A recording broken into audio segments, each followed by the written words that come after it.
Hello and welcome back to the World Championship in Through the Ages. After I had a good start into the group in the two 4-player games, in the last game that we saw on the channel I had a bit of a setback with losing a 3-player game against MV and Erock, making it that at the moment Erock has the lead in the standings, being 3 points before me.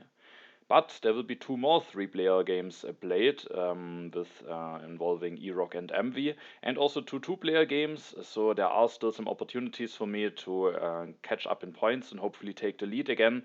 And the first one of those opportunities we will take a look at today, which will be the second one of the three identical 3-player games that were played between me, Erock, and MV. And now without further ado, we are going to take a look at the game. Alright, in this game I am playing in the 3rd position, and first of all we can take a look at the leaders and wonders. We have quite a bunch of lab and science leaders in age 3 with Sid Meier, Einstein, Bill Gates, Marie Curie, only Steve Jobs is missing. But we have no spaceflight, there is the internet through in the Manhattan Project, also the internet together with Pierre, which can be a strong combination.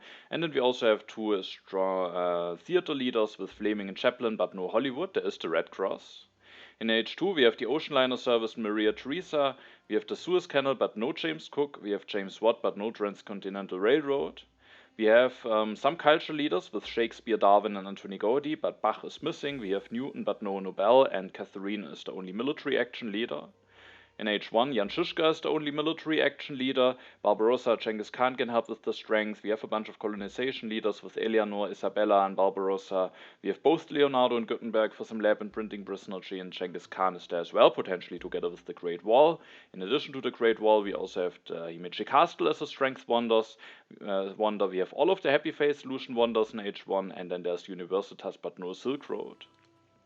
Erock is in 1st position and he just starts by taking the Hanging Gardens, which I think can be a perfectly fine wonder. Maybe didn't want to commit to any of those leaders here. And the wonders that could be revealed are the Colosseum, the Acropolis, also not the most exciting ones. Pyramids might be taken away, Stonehenge maybe as well, or maybe it stays on 2. So just going for the Hanging Gardens is probably not bad here. Now it's MV's turn, he will just go for the Pyramids. And then it's my turn. I could just go for the Stonehenge, but I think now that Erock has gone for the Hanging Gardens, it's unnecessary because I can just get it at the next turn. So it was quite clear for me that I should just go for one of those leaders available for one civil action together with a yellow card. And the question is, should I go for Cleopatra or Sun Tzu? Sun Tzu could maybe be fine, there's some synergy with Žižka, Genghis Khan, I could maybe try to go for a colonization game. But with me knowing that I get Stonehenge at the next turn, and I think Cleopatra and Stonehenge are quite a nice combination. You have the opportunity to get to maybe use Cleopatra multiple times on that wonder. You don't necessarily need to rush it. Of course, with the blue tokens, it can be a bit of a problem, but sometimes you can just build one step after step or something. And at the end, I just felt like it's a good situation here for Cleopatra. Then the question is, what yellow card should I take together with her? I could, of course, just take the ones, both on the one civil action area, stockpile and patriotism, but I didn't really like it that much. Patriotism, I think, is just really not a great card, and generally the Stonehenge takes some civil actions. With Cleopatra, I'm a little bit inflexible with the civil actions, as I ideally want to make use out of her ability every turn, which sometimes can maybe rule out some other options if I want to achieve that. So I didn't want to have yellow cards in hand. For that I will need even more civil actions to play them, and instead thought it's just better to take one of the 2 civil actions yellow cards. And first I thought, well, I will just go for the rich land. It's nice saving a resource when building the 3rd mine. And I thought about it, and some parts of that I didn't like that much, because when I go for the Cleopatra and the Stonehenge, then I normally like it more to, when in the first turn of using her, building the 3rd mine and then building the 1st stage of the Stonehenge, because you already get a lot of additional science with the Stonehenge, and then I feel like instead of starting with the 2nd lab with Cleopatra, it's maybe better to start with the 3rd mine to get the resources earlier and then get a lot of science with the Stonehenge to balance things out a little bit more. However, I also have seen some other top players just regardless of that building the 2nd lab, and so maybe that can also be fine, because even more science is not bad, but I kind of felt like maybe I want to start with the 3rd mine. Then it's of course not bad having the rich land, gaining an additional resource. But I will already also gain some additional resources with Clio, and as I said, Stonehenge, with the many cheap steps, there can be some corruption issues, and I just felt like, well, maybe I could actually get some corruption issues, and maybe especially with Clio and with being a little bit inflexible, I actually at the end decided to go for the frugality. Also, I thought that Irok with having the Hanging Gardens might go for Sansu, because going for a bit of a military push works actually quite nice with the Hanging Gardens. And then if that should happen, then having an additional population potentially with the frugality a turn earlier could be quite nice. And in general, maybe that food could allow me to increase my population a turn earlier, and maybe that could help me getting out of corruption. If it doesn't help me getting out of corruption, I can just wait with using that card, but with the rich land, I just have the additional resource. Maybe it will be nice to have the additional resource, but I felt like there are some scenarios when maybe that could lead to some corruption issues, and while normally the rich land is maybe the better pick, I think generally it's relatively close. The frugality can also be quite useful, and here I just at the end actually felt a bit better with the frugality, which yeah, was not the pick that I would have considered first, but I'm also still not sure. I could just take the rich land, it's only a small difference, but at the end I just felt a little bit more comfortable with having the frugality here.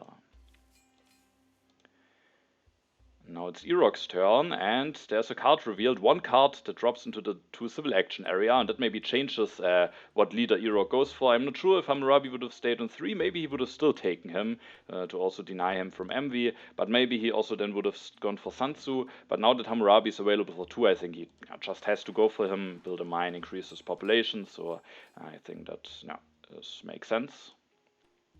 Now it's Envy's turn, he will now go for Ashoka. I think that also makes sense, a strong leader and also works well together with the pyramids.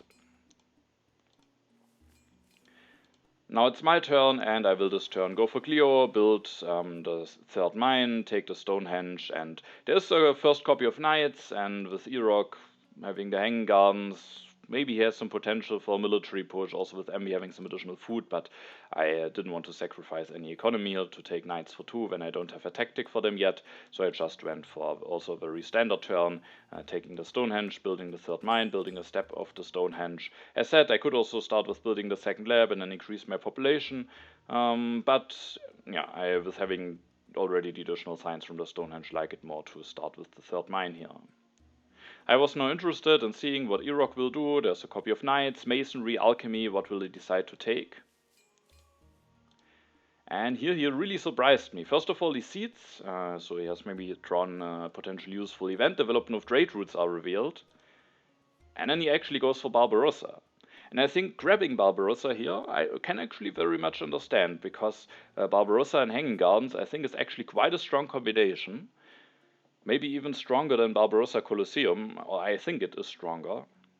And so I really can understand that he wants to prioritize getting Barbarossa here, as that leader has just a lot of potential, is just a very strong leader, and so I think there are other alternatives. Just going for a bit of a more economical line would also be fine here, but I can understand that he just picks Barbarossa here. But what's surprised me very much is that he then actually elects him already, uses his ability to get out of corruption, and then takes the Knights. So a very interesting turn, especially because he has no military cards in hand. He doesn't know, does he get more strength events? I kind of assumed that maybe the one event that he has already seeded was maybe a strength event, but he doesn't know which tactic he will be getting. He doesn't know, does he get strength events? Does he get aggressions? He delays the 2nd lab. He commits to a very early warrior. He invests a lot of civil actions into that. And while I could understand taking Barbarossa, I'm really not convinced if that is the correct line. But of course, I was also interested to see where that would lead him. And he certainly has the potential to go for a lot of Barbarossa activations with the Hanging Gardens. But I personally, while I think I maybe would have been fine with picking him, I probably would have kept Hammurabi and wouldn't have sacrificed the economical benefits of him too early. Now it's Envy's turn, he takes the Masonry, he takes the Alchemy, gets the Ashoka bonus going, and then builds the first step of the pyramids. Maybe at some point he will be able to build an Alchemy directly. Now it's my turn, I don't want to push here. Now that Irok maybe will go for Strength push, I don't necessarily want to push any of those Strength events into the deck. And then this turn I will just again use my civil actions very efficiently. I will increase my population, not using the frugality yet. I build the second lab. I then actually increase my population with using the frugality. Now we can see that of course we don't know if there will be additional food revealed from the developments before my next turn, but now actually the additional food will make a difference between me being able to increase my population at the next turn or not, and maybe that could help me spending my civil actions, maybe that could help me getting out of corruption. So here we can see why I kind of liked it to have the frugality and why I thought it might help me maybe getting out of corruption, because if I would have an additional resource now, and at the next turn maybe not the possibility to increase my population. Of course I might just be able to finish the Stonehenge, but there are some possibilities that I could get some corruption issues. And then I could now just take one of those yellow cards, but I saw all of those cards coming down the row. I felt like at the next turn it might be very important to have a lot of free civil actions, as all of those cards, Monarchy, Code of Laws, Iron, could be very interesting to have, and so I just built another step of the Stonehenge. I hopefully will still have enough opportunities to use Cleo's resources, and it just felt like the better use of a civil action and just grabbing a yellow card here. Maybe the frugality for even more food could be interesting, but I at the end valued it more highly to just build a step of the Stonehenge, also letting the Code of Law stay in 3 civil actions, making it less likely that it will be taken away. And yeah, so I just play my turn very efficiently. I draw 2 cards, actually a medieval army tactic, so if I should get the second copy of Knights, that could be quite important.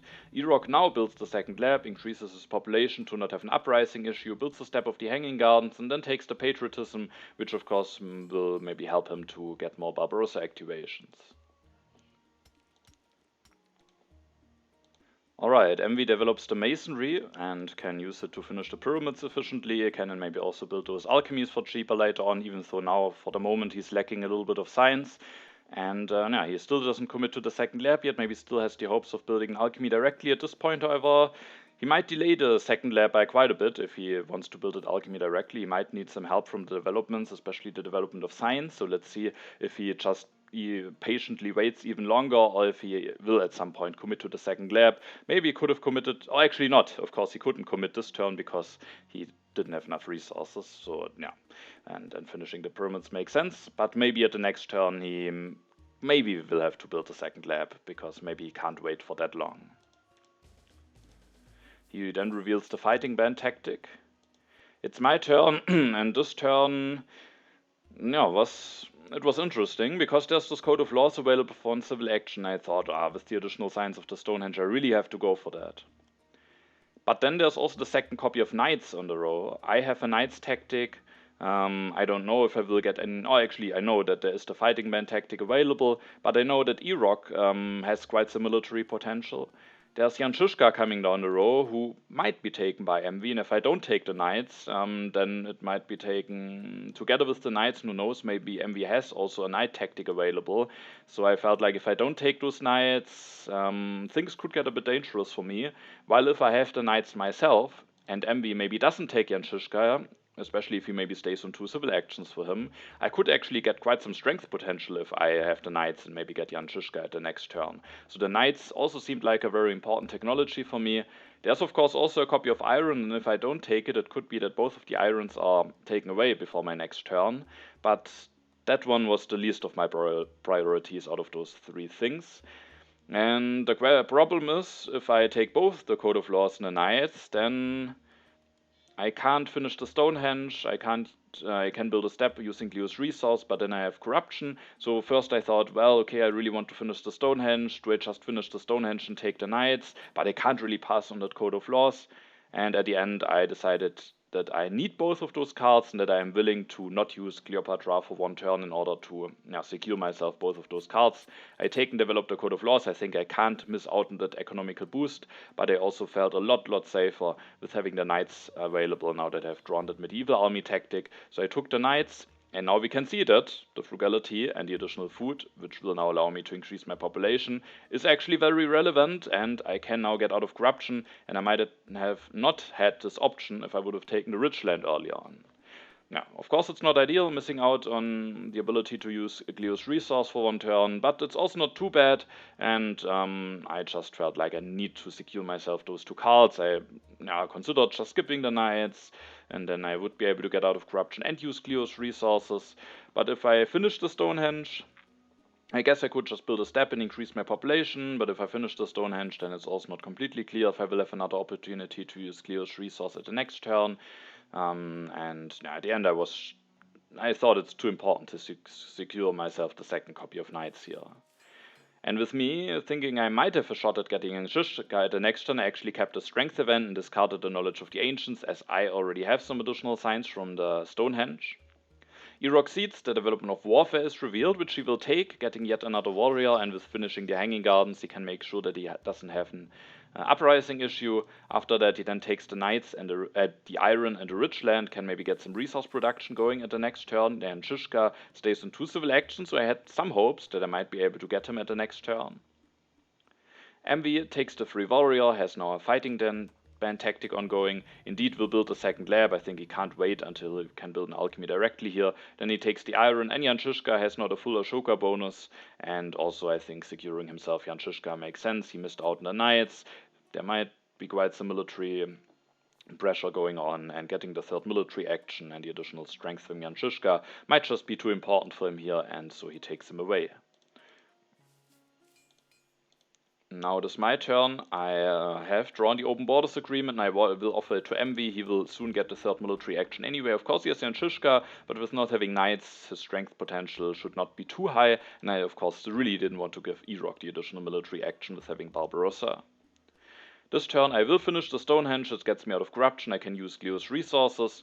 And it was also relatively clear for me that I want to go for the Himeji Castle here. I could of course just take a yellow card like Breakthrough or something, or maybe just take a bunch of cards like Warfare, Frugality, Reserves, but those options just didn't feel too great. I could of course already develop the knights, maybe build a knight, but I don't need the strength quite yet, but that would just give me the option maybe developing the knights to spend a civil action already, but then again taking Frugality, Reserves is maybe fine, but I have Clio for at least one more turn. The Himeji Castle gives me the possibility to use a resource one more time. I generally have grown again on the Himeji Castle.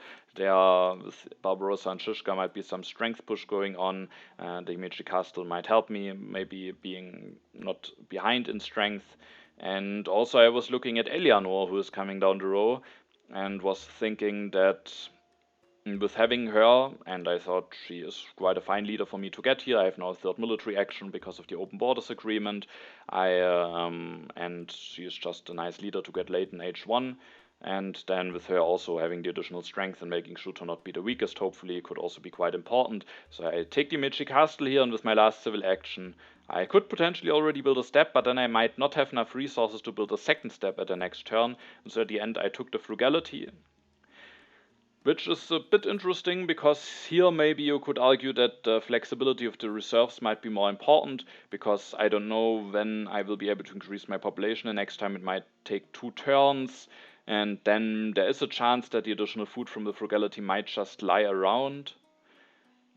So that's definitely an argument for the reserves. The problem is that if I take the reserves, it gets a little more likely that Eleanor is discarded before my next turn, because Erok could then, for example, go for 1 iron upgrade, developing iron using Rich Land, and then he could just maybe go for Swordsman and Breakthrough, Swordsman and Rich Land, Breakthrough and Rich Land, and if he takes 2 out of those 3 cards, Eleanor will be discarded. I don't know when I will get my next leader. I felt like Eleanor might be the best one out of the leaders that I could be getting here, and so I really wanted to make sure to get her at the next turn, and with that I was willing to take the Frugality. I could also take the Warfare, but I have now my 3rd military action already, and the Frugality could actually be quite useful, because in case there is one of the 2 food developments revealed, and it's certainly possible, either development of agriculture or markets, then the Frugality will allow me immediately to increase my population twice at the next turn, and that could be important, because instead of having enough population to go for 1 knight in the medieval army tactic, I then would have enough population to go for 2 knights in the medieval army tactic, which could make a big difference in how much strength I can go for. I draw some cards, another colonization card and the inhabited territory. Irok seeds and opens the development of religion. He doesn't have a free population, but maybe doesn't need the religion at the moment anyway. He reveals the legion tactics, so maybe doesn't have a knight's tactic drawn. Plays the patriotism, goes for the swordsman, develops the swordsman, takes the breakthrough and starts using Barbarossa for another activation. Actually 2 more activations. He will go for another one, putting him at 9 strength, being now at 5 swordsman. And we can see that now Eleanor isn't in the discard spot, but he has indeed taken Swordsman and Breakthrough, so if I would have taken the reserves, Eleanor would now be in the discard spot. There would be Leonardo, but I don't have Alchemy or Printing Press yet. He would be on 2, so I was quite happy that I now have a chance to get Eleanor. MV has now a chance to get those Alchemies going, which is also not bad. He elects Jan Shishka, gets a bit stronger, with that is relatively safe from a potential aggression from Irok. And now it's my turn, and I make a bit of an interesting decision here. I decide to seed, and I decide to seed the inhabited territory into the deck, and I will not go for the cartography this turn. It's a bit of a questionable decision, because seeding colonies against Barbarossa can really backfire. At least he at the moment doesn't have the most food saved up. Maybe that could make it more difficult for him, but at least one activation he should easily be able to get, especially if he wins the colony. So I have of course those colonization cards drawn, but at this point I don't know yet if maybe Irok potentially takes the cartography, and yeah, I'm not sure if I should commit to the colony. The thing is, I kind of wanted to see it because my turn at this point was a bit awkward. I can build a step of the Himeji Castle, but it is not enough to get out of corruption. I mean, I can then develop the knights, build a knight, but it's a bit annoying because I also kind of would like to take the free religion here, and there are quite some events that could help me. The 2 food developments could help me. Maybe also the additional resources could be useful. Then I could just finish the Himeji Castle, which also should make me safe from an aggression, which is a thing that I have to be a bit concerned here about. So I wanted to push. Call to Arms could also backfire, and at least I have those colonization cards, and I will get Eleanor. So at the end I was daring it to seed the colony, but it can easily backfire. There's a Suez Canal in the game, so maybe I should rather commit to the Call to Arms, but I think it's a close call, and here I decided to commit to the colony. And there's actually something useful for me revealed, the development of planning. The options for that are development of crafts, agriculture, or civil life, so I can either get 2 resources, 2 food, or the development of civil life. Normally the development of civil life is the strongest one of those. But here, I think the 1 additional food from the development of agriculture and the ability to then use the frugality, because if I use the development of civil life to increase my population, the frugality will just be stuck in my hand, and the additional population that I get thanks to the development of civil life will just be an unhappy one. I could also develop the knights, but I just really felt like the 2 additional food here, allowing me to use the frugality and getting 2 more population out, is just way too important, and I decided to take the development of agriculture here. And then, as you can see, I will indeed increase my population twice. I developed the knights, build 1, reveal the tactic to not be the weakest and to not be in danger of an aggression from Irok. I take Eleanor, and then as the last civil action I will then of course build a step of the Himeji Castle to use Cleo's resources. The question is, do I want to elect Eleanor already or not? And there's of course the danger that the age might end, and that danger is definitely there. But if I elect Eleanor now and build a step with Cleo, I'm just missing 1 tiny resource to finish the Himeji Castle at the next turn. Of course, instead of finishing the Himeji Castle, I could just go for another knight, but if there is no help from the developments, then again, in 2 turns, I might just not have enough resources to finish the Himeji Castle if I go for the knight at the next turn. So I really felt like if I should manage to get 1 more resource out of Cleopatra, that could just be extremely important for me. And so at the end I actually decided to risk it and not elect Eleanor yet, but it could easily backfire. I felt like maybe Irok doesn't want to commit to too many cards here, but he has the development of civil life that he might evaluate, and then if he goes for 2 iron upgrades, he has 2 civil actions left. I felt like maybe he just takes one of those science yellows instead of committing to even more technologies, but it's not clear. MV can maybe also use the development of civil life to develop the iron, and then he could maybe also have, after going for 2 upgrades, still some free civil actions.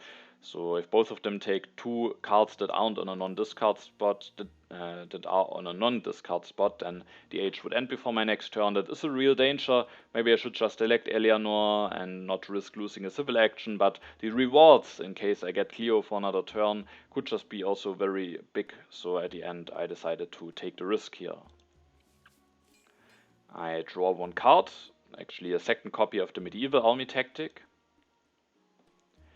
Now it's Eroc's turn, he seeds, so the event deck flips, the development of markets are revealed, so with those additional resources now I could have finished the Himeji Castle anyway. If I would have known that, I think I would have elected Eleanor, but of course I didn't know that I would get additional resources. Eroc develops the iron with the development of civil life, goes for an upgrade, goes for another upgrade. I was kinda hoping to see him just grab cultural heritage or breakthrough, but he actually goes for alchemy and cartography. And with that I thought, oh, now it actually gets quite a bit more likely that the age ends before my next turn. Now it's MV's turn. He will go for the swordsman. He could have developed the iron with the development of civil life, but he rather wants to have additional resources and maybe doesn't want to spend the science on the iron in order to go for swordsman, which allows him to get stronger, to be maybe a bit safer, but especially also avoid being the weakest for the event deck. And him not developing the iron here could also have quite some good consequences for me, as we will see at the end of MV's turn, because he will go for the swordsman, builds 1, upgrades 1, upgrades another 1, is now at 8 strength. He will increase his population, and when I saw his turn I thought, well, now he will just take the breakthrough and the age ends. I will lose, sadly, a resource and a civil action. But then MV actually takes the cultural heritage here. And I was for a moment very much surprised and thought, whoa, whoa, whoa, I will get another Cleo turn. And I'm not sure if MV did the correct choice, but there is, of course, a very big argument here for him for taking the cultural heritage, and that is that getting the science up front actually makes quite a big difference for him here. Because with getting the breakthrough, he is still just missing 1 science to go for iron at the next turn. With the cultural heritage, he will be able to go for iron at the next turn, which also allows him to spend his civil actions efficiently. If he just takes the breakthrough, he has a bunch of cards in hand that he maybe can't really use at the next turn and could really struggle to use the civil actions efficiently. Maybe the best thing that he could actually do in this scenario would be to do a monarchy revolution. And I would say that maybe that is actually a fine play for him, doing a monarchy revolution, leaving himself a little bit longer open for potential coal and having that government form going. I felt like that might be worthwhile, but of course he's a bit inflexible in case there's some important cards out of the sudden. He has only space for 1 of the cards, and either he just skips a potentially important card, or he has to take it and can't really do anything else. So I can understand that he didn't want to be in that situation, but I think ending the age here does really do some damage to me, and maybe a monarchy revolution at the next turn, even though it would take corruption, is maybe a fine outcome. So I'm not sure if it is correct by him, but for himself, I think the cultural heritage just gives him more options, and maybe he wasn't willing to do some damage to me here, which I of course was very happy about.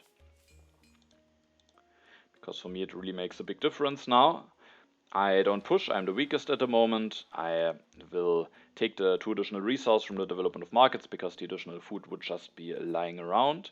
Or actually that's not true. I would be at 3+1, so I could increase my population this turn, or maybe at the next turn.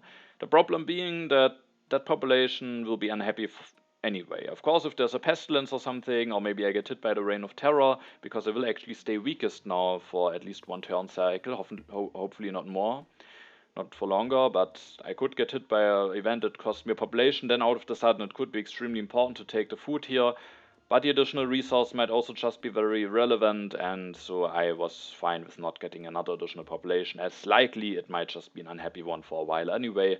So I took the resources, I finished the Himeji Castle using Cleo's resources 1 last time. Sadly, that makes it that I'm not able to avoid being the weakest after my turn. I could have built a knight, but then I couldn't have finished the castle, and I think I just have to use Cleo's resources here, and so I was just hoping that I won't get hit by anything very bad before my next turn. Then I have 4 civil actions left. It's a bit of a question on how to spend those. I think one of those civil actions is completely clear. I have to take the breakthrough here. But what else to do? I could take some technologies.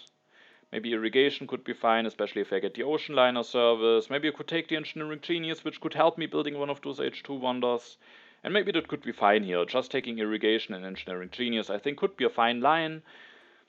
But at this point, I don't know if I will be able to use the engineering genius. And maybe it could be fine to wait for the selective breeding instead of going for the irrigation. And at the end, I actually decided to just take the rich land here. And the reason for that is because I felt like the rich land really makes a big difference for me here. Because thanks to the rich land, I at the next turn will be able to go for a coal upgrade in case there's an early coal available. But not only that, if there's no coal available at the next turn, then I very likely will build a second knight to not be the weakest any longer, and who knows, even the strongest maybe. And then again, I spend 3 resources, and I will again be at 2+3, so again, the rich land might make a difference between me being able to get into coal or not. Of course, there could be some other yellow cards revealed by then who could allow me that, but I at the end felt a lot more comfortable by having the rich land, and with that making it more easily possible for me to get into coal than having an engineering genius who could be really helpful, which could be really helpful for me to get one of those potentially strong wonders, but it's just not certain whether I will get one of those wonders, and with me having missed out on the iron, it could be a bit costly, and I at the end valued it more highly to have a good opportunity of getting into coal. I keep the call to arms, my 2 colonization cards, I draw some cards, so I have now some events to choose from if I want to seed at the next turn with Eleanor. I was really hoping now that I don't get hit by any bad strength events, as I at the next turn will maybe be able to avoid being the weakest for quite a while, and so I was very happy to see that Erok actually doesn't seed here.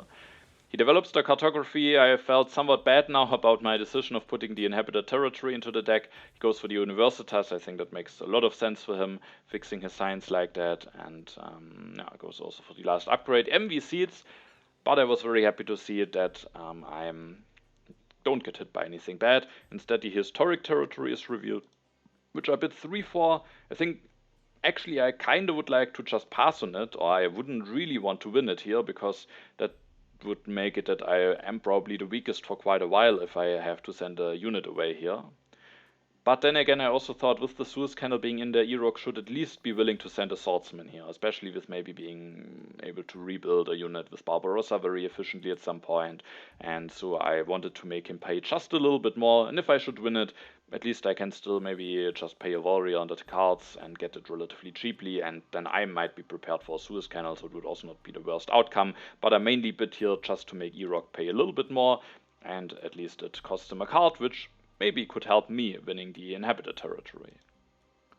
Envy this turn plays the cultural heritage, he has taken it, now he gets the benefits of it, which means that he can go for some iron upgrades already this turn. He then takes the engineering genius, so that I think looks like a straightforward turn. Now it is my turn. Thanks to Envy not getting stronger, I'm actually not the weakest at my turn. I will actually be strongest after my turn, so I could maybe wait, but with Eleanor I think I just want to seed here, and I decided to push, I think, the call to arms into the deck. As with getting a knight, I was hoping that I might be the strongest for a while potentially, and I don't know when I will get coals. I didn't want to commit to the new deposits, and I actually might have the culture leads, so I didn't want to commit to the barbarians. Uncertain Borders is revealed.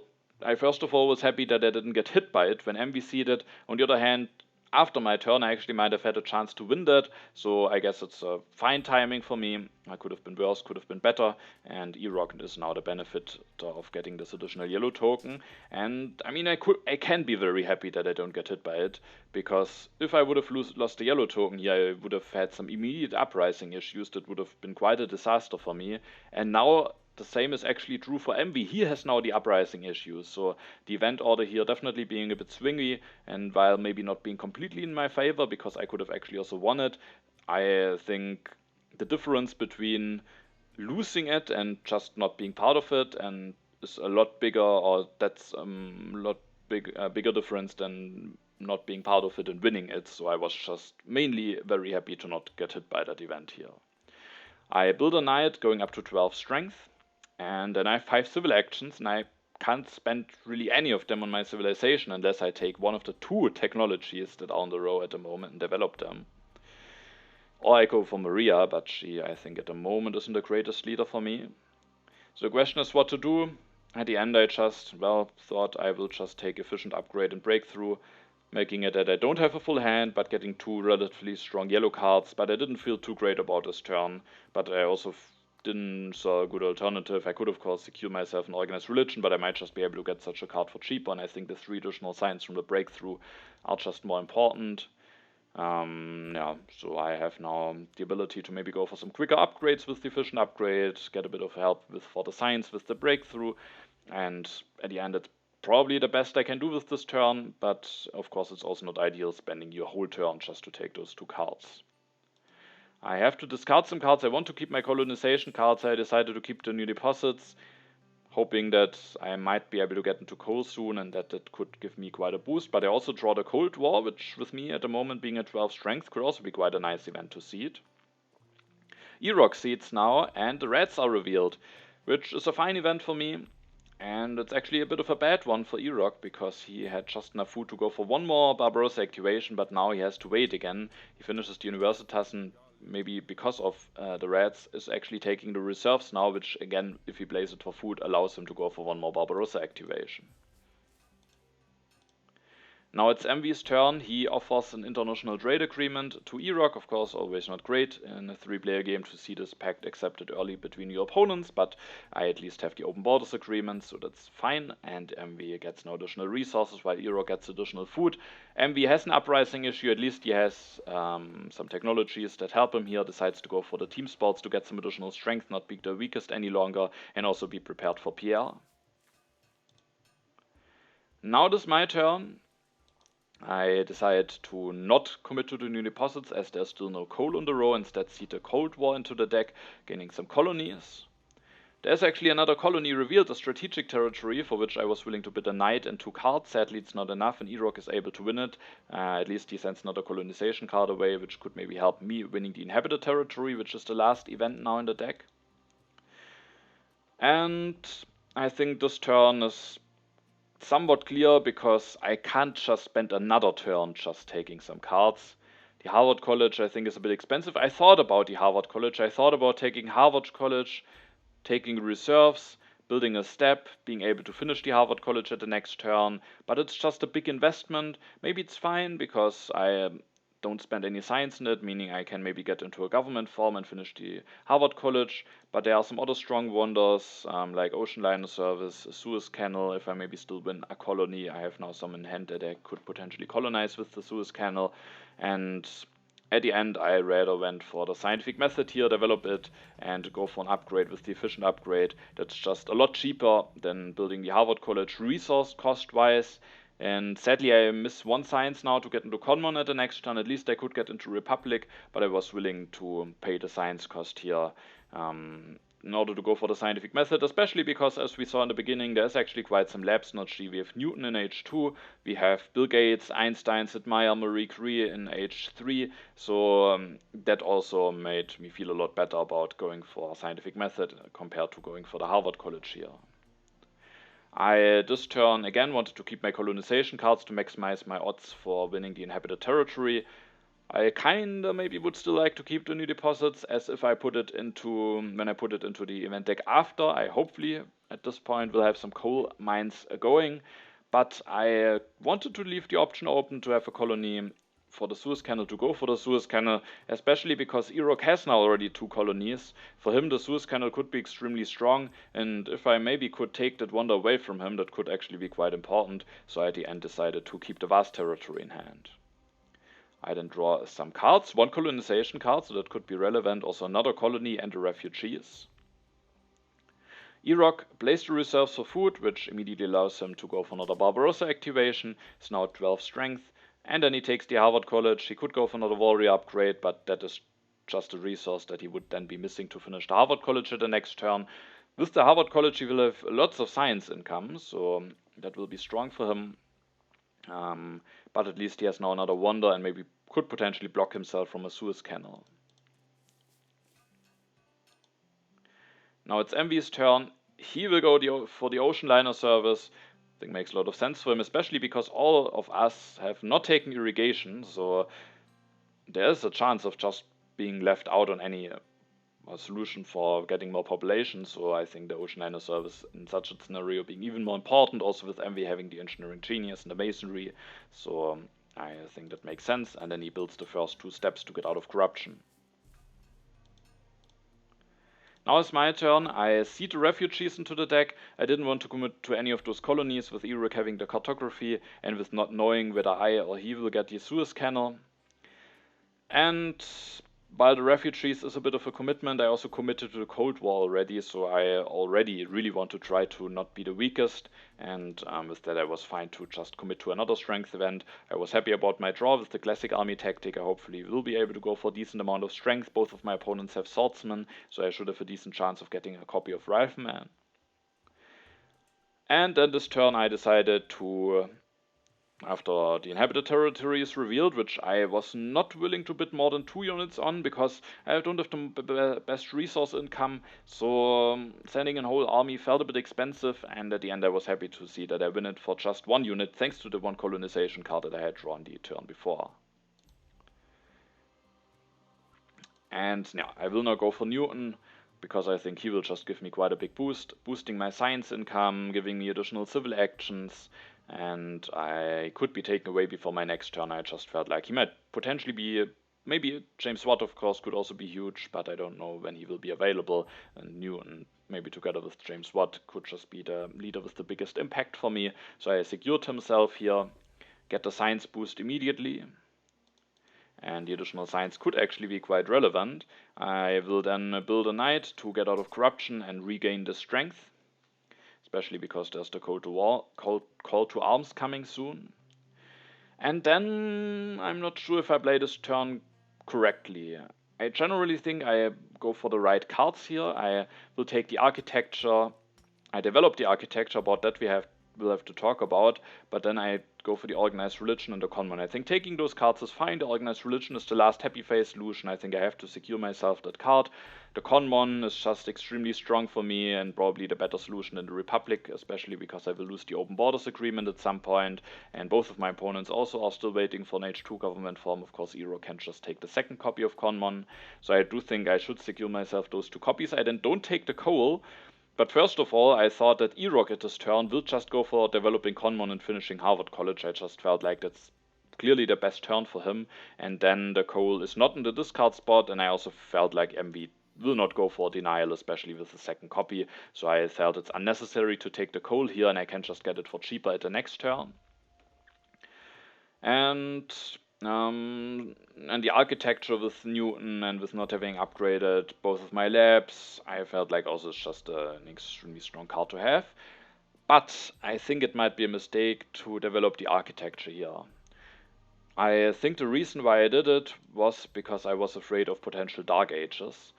The other event that isn't called to arms was seeded by MV, and I mean he loses some science at the moment, but I kind of felt like Dark Ages could have been an event that he might have gone for, and now I can develop a technology for free. I was sadly missing 1 science. I had a breakthrough in hand, so I was missing 1 science to go for the Conmon already this turn.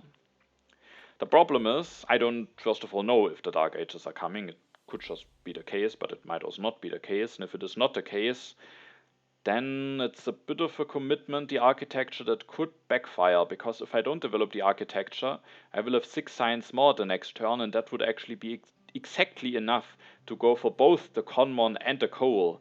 While now I at the next turn I will need to decide, do I want to go for Conmon or do I want to go for coal? Of course, maybe it's fine going for Conmon, going for the second lab upgrade or something, and then starting to go for the coal at the following turn. Maybe that's completely fine.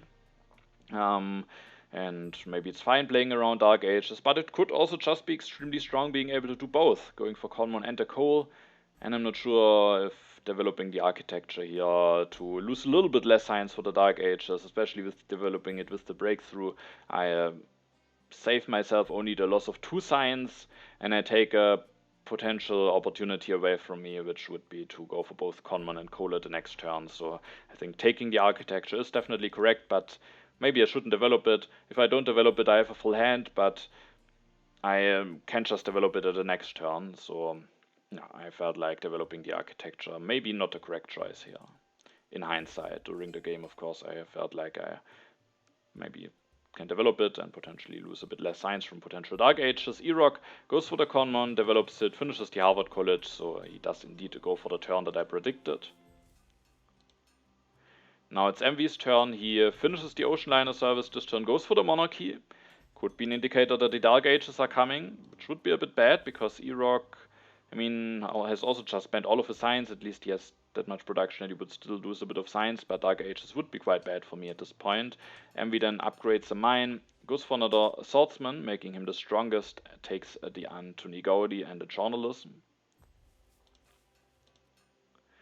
Now it is my turn, and first of all I decided to not push here, which is not a clear decision because this turn was a bit tricky, and it was partly tricky because of my decision of developing the architecture the turn before. I think this turn could have been a lot more smoother if I would have the option of going for both Conmon and Coal this turn, but now it was a bit tricky. Because there is the Suez Canal coming down the road. I have some decent colonies, I think it's a decent wonder for myself. It's a bit tricky to build it, so just looking at my own civilization, I'm not sure if I would go for it here, but I felt like I can't leave this wonder to E-Rock. He has already 2 colonies. If he has a strong one to colonize, that could just give him such a big boost, and I thought I need to deny the Suez Canal, if somehow possible, if I find a somewhat decent turn for myself that includes taking it. But that actually turned out to be a bit challenging, and I thought about seeding because I will, after my turn, be the weakest. Well, now I'm only the second weakest, so I might lose civil action less if the call to arms is revealed now. But actually this turn I really wanted to have every civil action available. And maybe losing 1 civil action now is actually worse than losing 2 civil actions at the next turn. So I didn't want to see it. And also if there are indeed Dark Ages coming, it would just be very bad seeing those revealed before I go for the Conmon. And so I decided to not push here. Even though another colony in the deck could be fine, but I am the one getting the Suez Canal. So the question is what to do now. If I would have not developed the architecture the turn before, I could now go for taking coal, developing it for free with Newton, going for 1 upgrade with the rich land, which still would leave me with 5 civil actions, which would be enough to take the Suez Canal and the selective breeding. So I could have had a perfectly fine turn if I wouldn't have committed to the architecture the turn before. And I think I should have just not done it. I was actually very surprised when I took a look at the replay. I felt like, why do I develop the architecture here? And of course it had to do with the Dark Ages, but it would only be 2 signs that I save. And now I have really taken a potentially very strong option away from me. But now I am in the situation, I have to think about how to deal with it. I could just take the Suez Canal, but it leaves me with corruption. I could build a step of the Suez Canal, but I still don't have enough resources to finish it at the next turn then, and it would just take, would just be a very big project. Also, I could go for Suez Canal, either build a step or go for a lab upgrade and take selective breeding and coal. But I thought about the turns that would follow afterwards, and it would just be really a struggle to get everything going that I need to get going. And at the end, I think I found a solution that is still not great, but I at the end felt fine about it. And it's a bit of an interesting one. I will take the Suez Canal, I will take the Engineering Genius, and I will take the Selective Breeding. I will have Corruption this turn. I really kind of would have liked to maybe go for a lab upgrade, but then again, I'm missing 1 tiny resource to finish the Suez Canal at the next turn, while if I only lose 2 resource to corruption, I can now finish the Suez Canal at the next turn. And finishing the Suez Canal at the next turn has some benefits here. Also, I could have built a step of the Suez Canal, the first one to get out of corruption. But the thing is, then I would just be able to use the Engineering Genius for 1 resource less, and I would lose a civil action because I then can't finish the Suez Canal with the Engineering Genius as efficiently, so 1 resource for civil action didn't feel like the biggest deal if it doesn't make the difference of being able to finish the Suez Canal at the next turn or not. When I thought about my upcoming turns, I also really thought about how I kind of implement this rich land, because it would be really great to be able to use that card, and maybe I could just go for a relatively normal turn of taking Suez, taking selective breeding, taking coal, going for a lab upgrade, or building a step, not taking the Engineering Genius here, and then I could start going to coal. Maybe it could work fine, but I also just felt like it could be a little bit slow. And now, of course, you might ask, well, if I just want to finish the Suez Canal at the next turn, how do I use this rich land? And my idea was here to finish the Suez Canal at the next turn, get the inhabited territory, get 2 free population, and then just use the rich land to build a 4th mine for free, going up to 6 resource income with getting the Suez Canal plus the 4th mine, which is a perfectly fine number. I can still go for the second copy of coal at some point if I want to, but I have already a decent amount of resource income going. And yeah, and then at the following turns I can either start going to food, into rifleman, maybe still into coal. I have then some options, and I was hoping that I will get my stuff going quickly enough. And I take the selective breeding over the coal because, as I said, none of the players has irrigation. MV has this ocean liner, but he might still take a copy of selective breeding, and I didn't want to risk missing out on that. So it's a bit of an awkward turn, especially taking corruption. I didn't feel great about it. But I really didn't want to give the Suez Canal to Iraq. I felt like that's just too big, and with getting the 3 yellow tokens and 2 free population, it's still quite a nice benefit for myself, in addition to the additional resource income. And yeah, but the turn probably would have been a lot smoother if I just would have been able to develop coal, go for an upgrade in addition to the Conmon, and then I could have taken selective breeding in Suez Canal. I then, of course, would not be able to finish the Suez Canal already the next turn, but it might be perfectly fine. And so my decision here of developing the architecture already the turn before came to bite me here. I found a somewhat nice solution here, but also not the greatest one. It felt at the first look really awkward to just accept corruption, take engineering genius for 2. But I thought about the upcoming turns, and it just felt smoother doing it like this instead of trying to also get into coal, maybe using the rich land at the next turn and stuff like that. So as I already have corruption, I draw some cards, and now it's Iraq's turn. He seeds, the call to arms is revealed, so I lose now 2 civil actions instead of 1, but at the last turn I really didn't want to miss out on any civil action. Iraq takes the second copy of selective breeding, the wave of nationalism, as well as the revolutionary idea. Interestingly, he just accepts corruption, but it's interesting because he could have just gone for another Barbarossa activation. It would have gotten him out of corruption, and he would have gotten another activation. Him not committing to 5th Swordsman really made me feel like he has a good tactic to work with. Maybe either, I mean, classic army I have myself, so maybe the defensive army tactic, because if he doesn't have a good tactic, I think I would just get out of corruption here. But if he has a good tactic, and maybe he wants to just not commit this population, even at the cost of corruption, that could be, then it could be fine to take the corruption. So I thought maybe he has a strong tactic to work with. MV seeds, and there are actually the Dark Ages, so at least my gut feeling was correct. And it also turns out to be fine for me. I only lose 2 science. Iraq actually loses 5 now, so I was somewhat happy about that outcome. And at least they are now, my gut feeling did lead me into the right direction somewhat with my decision of developing the architecture, even though it didn't really work out at the end.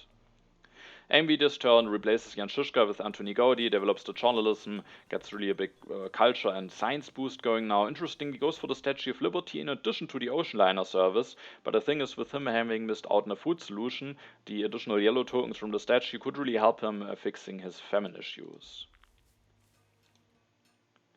He doesn't get stronger, which I was very happy to see, because I know that in the next 3 events there are the refugees and the Cold War. And I also thought I really need to seed here. And I was a bit afraid of how those events might play out, because I kinda have to finish the Suez Canal here. Finishing the Suez Canal and then using the rich land to get the free 4th mine, I think, is too big of a boost that I can't miss out on. I can't go for Rifleman and get stronger with going for the classic army. I literally can't do it because of the Dark Ages. I think I thought about it before the Dark Ages were revealed as well, but I now literally can't do it. So I am not able to get stronger, and after my turn I will just not be part of Cold War, and I will lose to the refugees. So I think it's important to seed now to at least maybe either be part of the Cold War or not get hit by refugees. And I could even get quite lucky here, because if the event on top is actually the Cold War, I'm part of it this turn, and the Cold War will give me the additional science to develop the strategy this turn. So not only would I be part of the Cold War, but out of the sudden, thanks to the additional science, I would also be in contention again to win the refugees instead of losing it. So I was really hoping for the right event here, to maybe not get punished too much by having put those strength events in. I think, the Crime Wave into the deck, and I was extremely happy to see that a Cold War is revealed. That's definitely lucky, and it's quite swingy, the event order here, because there is the potential that I just am not part of Cold War and that I lose to the refugees, but now I'm part of Cold War and I could actually win the refugees. So that's extremely swingy in potentially how the event deck order is, and it's totally in my favor here. The additional science will allow me to, after having finished the Suez Canal, gotten the inhabited territory too. I actually have some colonies to choose from, but I think inhabited is just the strongest here. I need additional population, and I think the inhabited is just stronger than the vast territory, just because of the 2 free civil actions that you get by getting the population for free. I then, as planned, built a 4th mine, going up to 6 resource income. That also allows me to go for 2 rifleman upgrades at the next turn, to go for a classic army if it is needed, if the refugees maybe aren't out yet. But thanks to the Cold War, I can now take the strategy and develop it, and have actually a chance of also winning the refugees. So I was extremely happy about winning the Cold War here. That's actually quite lucky. And then with my last civil action, I have to take the riflemen. So this turn was, after the Cold War was revealed, very straightforward. But even without it, I might have just taken those cards. I might have considered urban growth, but probably I would have still taken the strategy. I draw some cards. Irok Seeds. I was, of course, now interested. Do I get even luckier? Is the refugees revealed now, so that I win Cold War and the refugees? But I don't get that lucky. The civil unrest is out instead, and the refugees, after Irok's turn, it looks very unlikely that I will be able to win them, because he has indeed the defensive army tactic. Now it makes sense that he didn't want to commit to another swordsman. Having done that allows him to, first of all, blade a wave for 6 resources, and also now he has just enough population to fulfill being on 2 defensive army tactics, and with that he puts quite a bit of pressure on me and MV. It's now 29 strength, and he had Barbarossa for quite a while. Took him very early for 3, and no, he definitely got a lot of activations out of him. I still think I wouldn't have elected him that early, but he definitely has provided him a lot of value. So I think picking him certainly worked out well for him, and especially those 2 cannons, getting them with 2 Barbarossa activations is just such a big value before he now loses him. He then takes some yellow cards, actually goes for very late alchemy, which gets him out of corruption. It's an interesting choice. He could have also gone for the selective breeding first here, maybe leaving himself open to just go into computers directly. So I'm not sure about this decision actually, but I think I would have just gone for selective breeding first. Yeah, not really sure about this decision, to be honest. Now it's MV's turn. The age doesn't end quite yet. The refugees are revealed. I was happy to see that I at least not lose to it, so I was still very happy about the outcome of those age 2 strength events, and MV can certainly be a bit bitter about the event order here, because he could have, he made it that he was the weakest, so at least maybe losing one of those events would have been fine, but with the order of Cold War being first, it was just now very unfortunate for him missing out in the Cold War and getting hit by the refugees. And when we see what he loses to the refugees, we see how painful that actually is, because as we can see, he actually destroys an alchemy to the population loss. Didn't want to lose a farm. All the other things are kind of needed as well. Maybe could have lost a religion, but soon he will need a happy face, and it costs him with Antoni Gaudi, so decided to rather lose an alchemy. Takes the breakthrough and the rifleman. He is again not stronger than me, so I again decided to push, and first of all H3 starts. Irok loses Barbarossa. I push the developed territory 2 into the deck. It will take a while until it will be revealed, so I felt like it's not too swingy at this point. I didn't want to commit to historic and territory, and so I felt like it's just too culture for seeding, and I was fine with putting that into the deck. The arms industry is revealed, which said to give both of my opponents a bit more resources, but at least I gain 2 for having the knights. And in this turn, I could have gone for 2 farm upgrades now, thanks to the additional resource from the arms industry. But Irok has gone for a big strength push, and I don't want to potentially get hit by an aggression and potential strength events, so I just developed the rifleman, delayed the food upgrades by another turn, which at least will give me one opportunity. I also just barely get out of corruption by doing those upgrades, which is nice. The thing is, now I have 7 civil actions, and I kinda can only take some cards with them. The problem being there's only one single yellow card in the row, so ideally I would have liked to see some reserves or some stuff, revolutionary idea or something. But the only yellow card that I can take here is actually the frugality. And the question is, how the heck do I spend my remaining 6 civil actions? And I decided to go for a bit of a denial, but also something that actually has potential for myself. Because the thing is, Irok hasn't committed to his H2 leader, he just lost Barbarossa. Maybe he might just go into Chaplain directly, but there is James Watt. And if I don't take the cards that I will take, I might have taken some cards in front of him, maybe. I mean, I have to do something, probably. And then James Watt might even drop down to the 1 civil action area. But even if he's on 2, if Irok gets him together with either mechanized agriculture or the oil, James Watt might just produce him lots of value. And I just wanted to cut that option from him, and I took the mechanized agriculture and the oil. I don't have anything better to do anyway. I mean, I could go for navigation, maybe the opera. There's some stuff that maybe could be a bit more useful for myself, especially than the oil, but the mechanized agriculture is actually somewhat useful for me, because I can now go for it over the selective breeding, and if I go for 2 upgrades, I will have a lot of food income, which could actually help me finishing the Red Cross. So I think the mechanized agriculture is nice for me anyway, and the oil, who knows? Maybe I can go for the oil at some point. Maybe I will get Marie Curie. It could have some options, allow me some options, and I just really wanted to deny Irok the possibility of going for very cheap oil upgrades with James Watt. Now, of course, he might indeed just go for Chaplain and Opera, but I wasn't that afraid of that compared to what he could do with James Watt. So I deny those cards, and then I end my turn keeping a bunch of cards in hand. I draw the impact of colonies and the international tourism. I was very happy about those draws. The international tourism I can maybe offer to Envy. We both have 3 wonders. I get, of course, an additional production, but he should hopefully still be willing to accept it. And at this point, it also became a bit clearer that Irok might actually be the bigger contender for the first place in the standings. And so being able to offer this pack to Envy and then actually getting a lot of points against Irok, but also, of course, 3 points against Envy was quite nice, and the impact of colonies is at least a seedable impact. We are now also at the beginning of H3, so let's maybe generally take a look at the overview very quickly. And culture-wise, it's relatively close, but I have a little bit of a lead, even though Envy is starting to catch up here. So thanks to Eleanor, Himeji Castle, and stuff like that, I have developed a little bit of a culture lead. Economy-wise, it's somewhat close. Resource production-wise, it's extremely close. MV has a small advantage. Also, both of my opponents have more resources saved up at the moment. I really don't have the most resources to work with at the moment. Science-wise, Irok has the best position with his Harvard College and Universitas. I have the most civil actions, especially taking into account Newton as well, also the most military actions. Strength-wise, Irok has the lead, but I am, with Himeji Castle, hopefully somewhat stable, hopefully.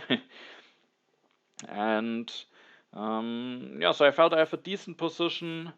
Maybe Envy, with now being quite a bit behind in strength, could have some issues, but he can copy to the defensive army tactic soon, and then he might be able to stabilize himself.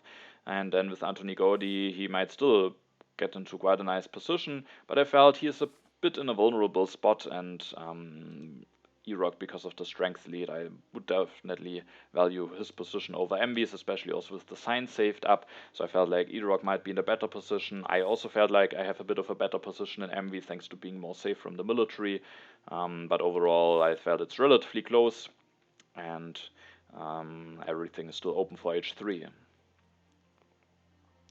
Now it's Irok's turn, and he can capitalize on the strength that he got with going for the 2 defensive army tactics. He steals 5 signs from Envy. He will indeed go for Chaplain, goes for the selective breeding, goes for 2 upgrades, takes the opera, is actually willing to take corruption here, interestingly. I mean, the first copy of movies very likely might be taken away if he doesn't take the opera. If he doesn't take Chaplain, who knows when he will get the next good leader. So I can understand it, but having corruption is also a bit expensive here. Now it's Envy's turn. He will build a cannon, copies the defensive army tactic, finishes the statue, which indeed allows him to avoid famine this turn. It's now 28 strength, and that maybe helps him a little bit to stabilize. He takes the movies and the urban growth and the democracy. The movies, of course, has quite some potential for him with having Anthony Gaudi, so it's understandable. I nonetheless found it a little bit greedy of him not taking the patriotism here, because while he has stabilized, things might still get a bit dangerous, and I can understand that he wants to have movies, urban growth, maybe he has to play it a bit greedily here, but I felt with the patriotism he could just be a bit safer, and with the amount of strength that he can threaten. For example, the military theory is coming down the row. I have the strategy, Rock might get that card, he has lots of science, he could get air forces maybe, and things could get dangerous potentially. So I feel like the patriotism could have been a good safety pick here for him. But he decided to play it a bit risky. I offered the international tourism to him, very happy that I've drawn this pact. So overall, I think I got quite lucky with the pact. I was not part of the international trade agreement, but of open borders agreement and now international tourism. I really need to fix my food income also so that I'm finally able to use the frugality, which maybe makes it that I'm not that much in danger of being stuck with some hand space issues and stuff. Also, I need a population, and there might be the Red Cross coming, so I definitely want to go for an upgrade here. And I have already some hand space issues. I mean, I can take 3 more cards in hand. I could just take the yellow cards, Patriotism, Engineering Genius, and Endowment. But then I actually have quite a full hand at the next turn, where I can play the Frugality, and maybe the Patriotism, or maybe the Endowment, not really, because I've actually the Culture lead, so I felt like I don't want to just take a lot of cards here, and if I have problems just taking a lot of cards, I felt like maybe it's a good turn or a good opportunity for this turn too.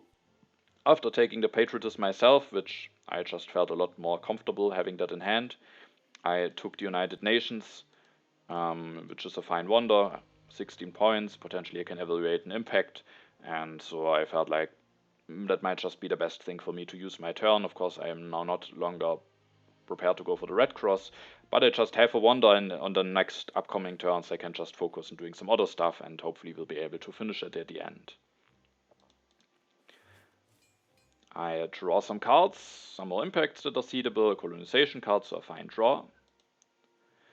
And there's a war territory, and I do feel like Envy maybe could have prevented that if he would have taken the patriotism, because Iraq will now get the air forces. We will see he again goes for a threatening strength push, builds the air forces. The happy face from Chaplin are very important, so Chaplin is sometimes called the military leader, and here we see why just getting some happy faces without any investment, without any condition, can really allow you to build up even more military. Takes the military theories now at 40 strength, and if Envy would have taken the patriotism, he could have threatened, would have been painful for him, but he could have threatened to go for another defensive army tactic, while I would not have the patriotism available then. And with only 8 resources, despite having the Himeji Castle, I do feel like this patriotism, if Envy takes it, it could already change the decision of Iraq which player he goes to war against. I was actually still happy that he chose Envy to go for war against, because I would actually also get hit by that war quite badly and it would be quite annoying, but maybe thanks to, first of all, my Himeji Castle, but also now thanks to the additional resource from the patriotism, maybe Iraq didn't feel completely comfortable. There might be some events that could help me, so I have the economic progress in hand, so Iraq doesn't have knowledge about that event, so Envy played it a bit greedily at his turn before, and I can understand it, but I feel like the patriotism could have prevented some harm from him here. Now Envy has to react to this war territory. He first of all cedes, opens a bit of a painful event for me. The Independence Declaration will cost me 2 yellow tokens and 1 resource production with the Suez Canal. That is definitely a bit painful. I was of course not happy to see that. Envy takes the Manhattan Project, which at least might allow him at next turn to gain a bit more strength. He builds a team sports, builds a step of the Manhattan Project, and ends his turn. So that helps him, but again he also doesn't take a patriotism. The thing is, he doesn't have enough science to threaten to go for air forces, so he maybe kinda has to go for that, and this time maybe he can't allow himself to take this patriotism. I see it. I didn't commit to any of those impacts yet. None of them were completely clear at this point, and I have a bit of a culture lead, so I felt like I can just commit to the National Pride here, hopefully. I was not totally certain if it's the correct choice, because there's a red cross that Irok might go for. Maybe he could also go for a wall if he has drawn one or something. But at the end I was willing to commit to that card. And now, again, Irok is looking threatening. He has the military theory, he can go for another air force. If he has another war, things might get dangerous. So the main focus of my turn was to make me as good prepared for potential military push as possible. But I start my turn by actually upgrading a lab, so spending some resources and some economy upgrades. But those economy upgrades I feel like are just very important for me in order to threaten more strength. Because that allows me to increase my population normally without the frugality, because that would have actually caused quite some corruption issues. I build a rifleman to get a bit stronger so that I can defend against an aggression. I take the urban growth, I take the patriotism. Now I have a full hand, but there is a card that I very soon might need anyway, which is the organized religion. I can develop it, and that allows me to have enough hand space again to also take the reserve, so I really load up on resource yellow cards. The urban growth, of course, not directly helping me for the strength, but indirectly with potentially allowing me to free up some workers for free if I go for an upgrade, or just build an additional organized religion at a discount. And now we see why I kind of needed to go for this lab upgrade, because I can't do this turn without a lab upgrade, because I think it's extremely important that I threaten to go for air forces here. Being able to threaten that, being able to threaten to then also sacrifice with the Himeji Castle might be the thing that might at the end make me safe from a war here. So I really need to be on 12 science at the end of my turn. I played around, I thought about some turns where I don't go for that upgrade, but then I have some hand space issues. I could maybe increase my population additional time using the frugality, but then I already miss out on some yellow cards, and I felt like all of those yellow cards could be extremely helpful, and at the end it's also just a case that the additional science generally is quite useful, and I was hoping that with this turn I am better prepared, or I'm at least more threatening. I don't know if I get the air forces, but I'm more threatening because I threaten to go for air forces than MV. And I was hoping that I don't get hit by one. Then, of course, the science is still useful, and of course it's also possible that Irok just doesn't have a war of culture available yet. I could have gone for Einstein or something, but I think I just have to prioritize those yellow cards here, and also Bill Gates with the potential of giving me some additional resources, or Marie Curie with the potential of giving me some additional strength could still be extremely important to have. Keep a bunch of impacts, draw some cards, another colonization card, which is nice, and the shock groups, who knows, maybe that could be an interesting tactic. Irok steals 3 yellow tokens from MV, so quite a big setback for him. And there's actually a war culture, so Irok has relatively early drawn one, can now deploy that, and I was again very happy to see that he goes against MV. So, of course I can threaten the air forces, but there's still a chance that Irok maybe, especially with me maybe being the bigger contender both in the game and in the standings at this point, that he would have declared war against me, but maybe there were just some scenarios that he found dangerous, and so he goes against MV, develops the military theory, builds an air force, takes the red cross, and will be able to finish that at the next turn if at least one step is built by MV or me. Now it's MV's turn, and it very likely will be the last war against him, because he offers a loss of sovereignty pact, sacrifices a bit of culture income to at least not get hit by yet another war, and that means that from now on I have to it's not enough to maybe be more threatening than MV. I actually need to threaten enough strength to defend against the war to not get hit by him. Of course, only if Irok actually has one available. MV takes the revolutionary idea, which maybe allows him to go for the democracy at the next turn potentially, which could give him quite a big boost, especially with the Statue of Liberty. Finishes the Manhattan Project and ends his turn, has to take 8, loses 8 culture to the famine, so that's very painful. Now it's my turn. I see the impact of the impact of variety into the deck, which I was hoping that it will end up being a fine impact. And during my turn I was so extremely relieved to see those air forces. I'm playing behind MV, so he was the more likely one to get a copy during his turn. But now I will be able to get a copy. Irok will now know that I have a copy, and we will see that having that copy now, and in combination with the event that will now be revealed, will actually make me completely safe from any war. because the event is revealed, and it's quite a bit fortunate for me, is the wealthy territory. Both of my opponents have a war against each other ongoing, they can't really bid, and I win this colony extremely cheaply. It's not only giving me 9 resources, but even a bit of additional resource production with the Suez Canal, and I was so happy that I won that colony. I think it really helps me with being safe from war and with generally being able to build more stuff. So I was extremely happy about it. I sent a knight away. I thought about this scenario where I want to transition into shock troops, where I maybe send a rifleman away, but it's just the best to stay with classic army tactics with air forces, especially because I don't have enough science for both tanks and air forces before the next turn. So I sent a knight away, and then this turn was very straightforward. I built a step of Iraq's Red Cross. I will increase my population using the frugality to make space in my hand. I then take the air forces, develop them for free with Newton. I will then go for Bill Gates, elect him to have even more resources available, going up to 10 resource income, and then I will upgrade the organized religion, not using the urban growth, because even with not using it, I will have enough resources. I have the resources that I need for the next turn, so I can save that for a time when I can maybe build an organized religion directly or something. And then I rebuild a knight, build an air force. I'm at 39 strength. With my defense cards, I can actually defend against an aggression. I am safe from any war, and, which surprised me a bit, but I'm actually now potentially threatening. Not against Envy, because he has the Loss of Serenity Pact, but Iraq, if he is not careful, and only then, if he maybe just builds an opera, for example, there could be scenarios where I could actually go for a war against him myself. Of course, only if I've drawn one, but Iraq has to be a bit careful now, because I, with having both 2 patriotisms in hand, could potentially declare a war, go for another classic army with air force, and sacrifice with the Himeji Castle. And if Iraq invests too many resources so that he maybe isn't able to go for another defensive army tactic, at least he has to be a bit careful.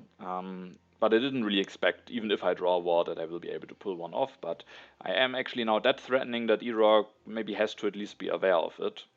And so yeah, I was very happy about this turn, because the first half of H3 I was just really afraid of that Iraq might just choose me as a target. And while maybe MB was the more lucrative target and the strength difference that maybe there would be after the war is evaluated, I was the maybe bigger contender for the standings, and maybe also in this game. Maybe Iraq thought that he can punish me a bit later in the game, and it could be the case if I don't get air forces, but now from this point on I'm just completely safe, and Iraq can't go for any wars against me. So I was extremely relieved, because Iraq will now get some culture. He steals some culture from the war, he will get some culture from the Red Cross, and actually getting all of this culture might actually also make it that he wins the National Pride. But I have the United Nations, I might be able to prepare somewhat nicely for impacts with Bill Gates. I get the Bill Gates bonus at the end, so I was hoping that things are not looking too bad for me, but Iraq will get a bunch of culture now, so that game, I'm not a clearly winning position or anything, but I felt a lot more comfortable from now on. Iraq steals 18 culture from Envy, tries an aggression against me. I defended. I could have sacrificed unit, but I didn't want to. Iraq goes for the engineering, can use that to finish the Red Cross very efficiently. I thought about if I somehow can take that away because of the impact of progress, but I just didn't find a way. And then Iraq finishes the Red Cross, and he actually takes the modern infantry, interestingly. Not sure if that is to maybe be a bit more threatening himself aggressively, or if he is indeed afraid of my military potential.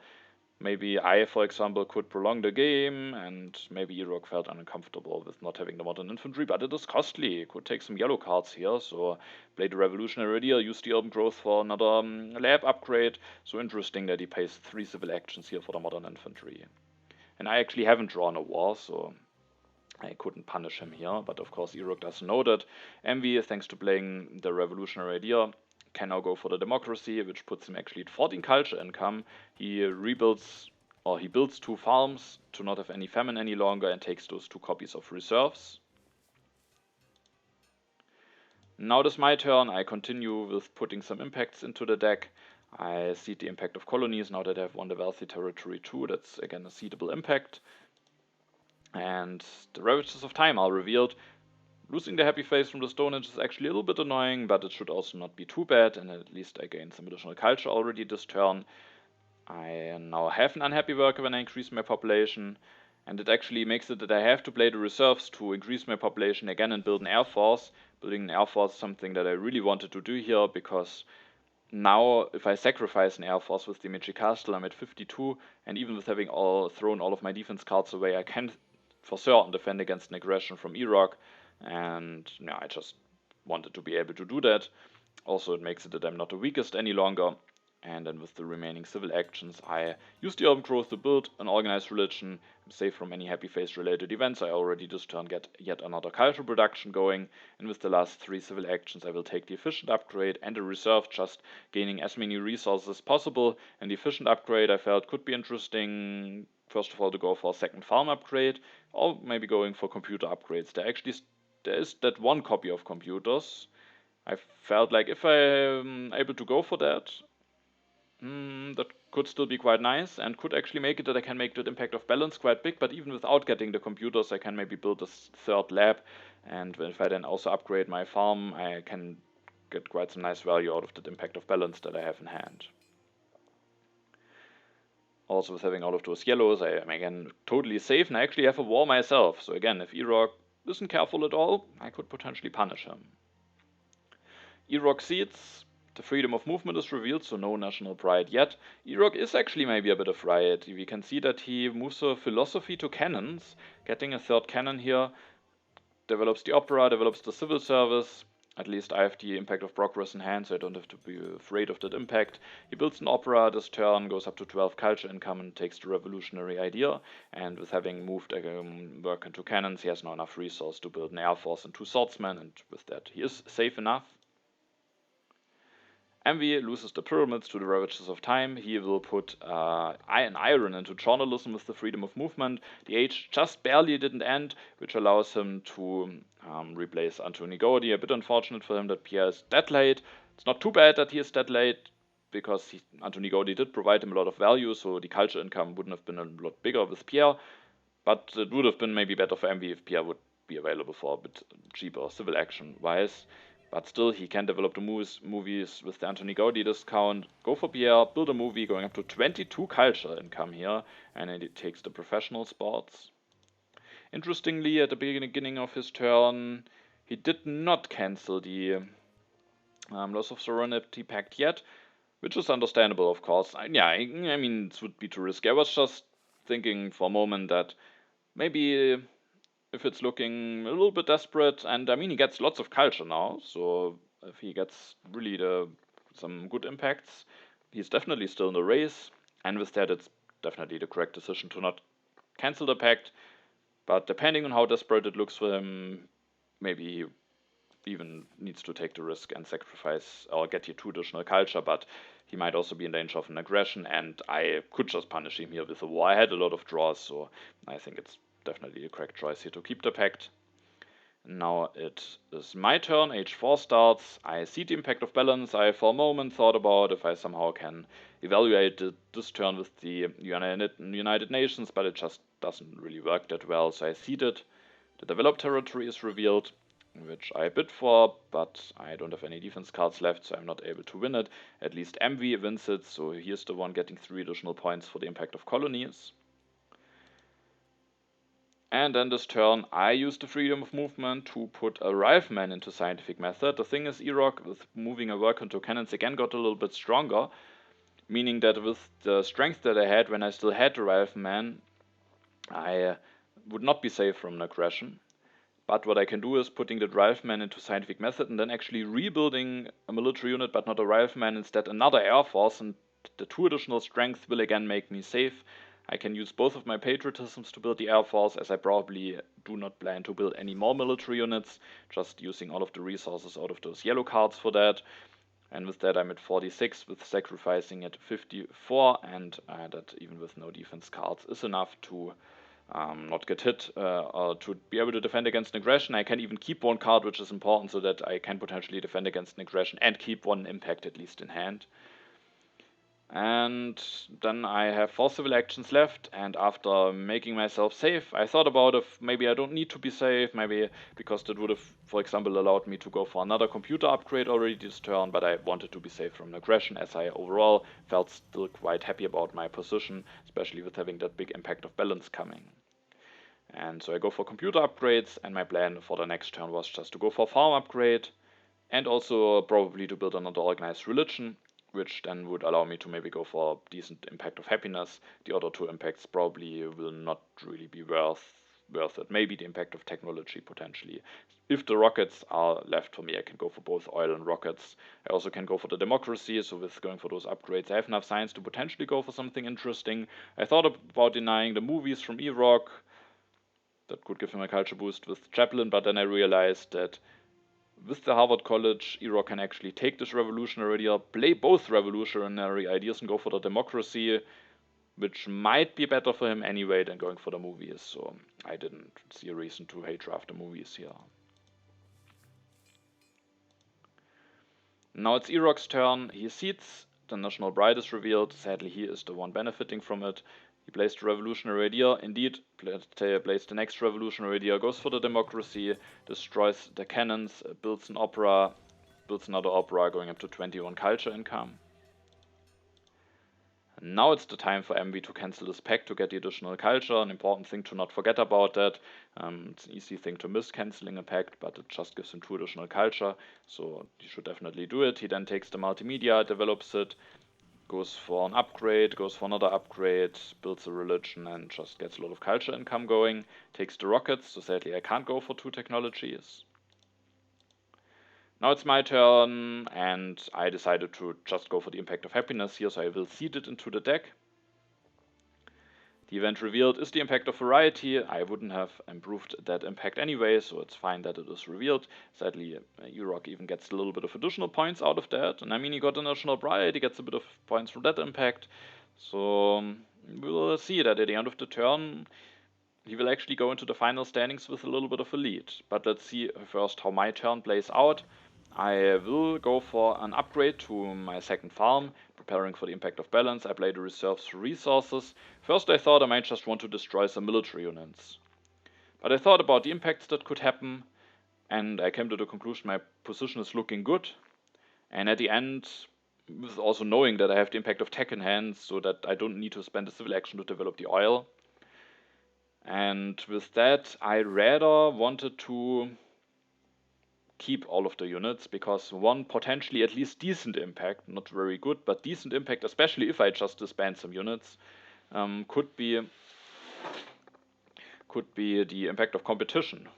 And when I now just destroy 2 mines, which I will do, I actually sacrifice some points for an impact of harmony, but no, actually not, because I will now build an urban building, and I will build another farm, and improving my impact of balance even more. So I just sacrifice for the impact of industry, but that one would be a little bit better now for Iraq, but the impact of competition would be better if I sacrifice some units here. So at the end I just build another organized religion, maximizing my happy phases, and I build another farm, maximizing my impact of balance. Now that I got up to 11 culture income, I can also go up to 11 food income, and that leaves me with just 1 civil action and 16 resources, which allows me to finish the United Nations for 16 points without evaluating any impact. And then before the final impacts, we can see that Iraq has even a lead, but of course I have the Bill Gates bonus. With that I'm already slightly in the lead, and I have that good impact of balance, but there are a combination of impacts that would allow Iraq to win this game. MV at this point is a bit too much behind, so I was still a bit worried going into those final impacts. There's the impact of wonders, that's a relatively neutral one. We all have built 4 wonders. There's the impact of culture, that's a good one for Iraq, and MV catches up some points. There's the impact of happiness from me, so I gain some points against Iraq. Then there's the impact of colonies, and I'm still behind Iraq. but the last one is my impact of happiness, giving me plus 22 points. So even before the Bill Gates bonus, I managed to overtake E-Rock. And at the end, I'm able to win the game by a lead of 12 points. And yeah, so I was very happy, of course, winning this game. That could be a very important win. If E-Rock would have finished before me in this game again, it could have ended up being very tricky, but now, as we will see in the standings soon, it's quite close between us in the standings. And I do think I got a bit lucky in certain situations in this game. I could have gotten unlucky if I would have gotten hit by the uncertain borders earlier on, but in especially the situation with the Cold War and then the refugees, which was unfortunate for Envy. Also, Envy's decision not ending H1 was, I think, understandable for him, but also beneficial for me. There was the wealthy territory revealed for me at a very nice time. I didn't get hit by any wars. E-Rock, I think it was understandable that he went against Envy, but it also would have been understandable if he would have gone against me. And so there were situations, certainly, where that game could have went into a different direction. Also, if I maybe wouldn't have gotten the Air Forces, if I would have been the player missing out on those, things could have gotten a lot more dangerous. So I got a bit lucky, but I also, apart from maybe the decision of developing the architecture, which, I mean, had some truth to it, with there actually being the Dark Ages in the deck, but with how it played out, just prevented me from maybe a clean cold turn. But apart from that, was, I think, relatively happy about how I played this game. And the idea of at the end just skipping the coal and going for the Suez Canal with the fourth mine, at the end worked out relatively fine. Bill Gates, of course, for the last few turns was helpful. And so I think an interesting game. And now that this game is finished, we can take a look at the current standings. And as you can see, things are getting very close now between me and E-Rock. We both are at 14 points. And at the moment, it looks like I'm winning the tiebreaker against E-Rock. But I think it's, or actually maybe it's just completely close. Maybe even it's this culture score tiebreaker that's already in place at the moment, at least. But of course, there are some more games to be played. One more 3-player game, and then each player plays 2 2-player games. So yeah, now it will be very interesting. Also, especially the last 3-player game, of course. Will I be able to win it? Will E-Rock be able to win it? Will Envy be able to win it and maybe keep the chances alive for a potential comeback? At the moment, it's looking definitely not great for him. But it's not impossible for him to also still win the group. And so interesting position in the standings. I hope you're excited to see how this World Championship group plays out. And I would say then we are at the end of the video. I say thanks for watching, have a nice time, and see you in the next video.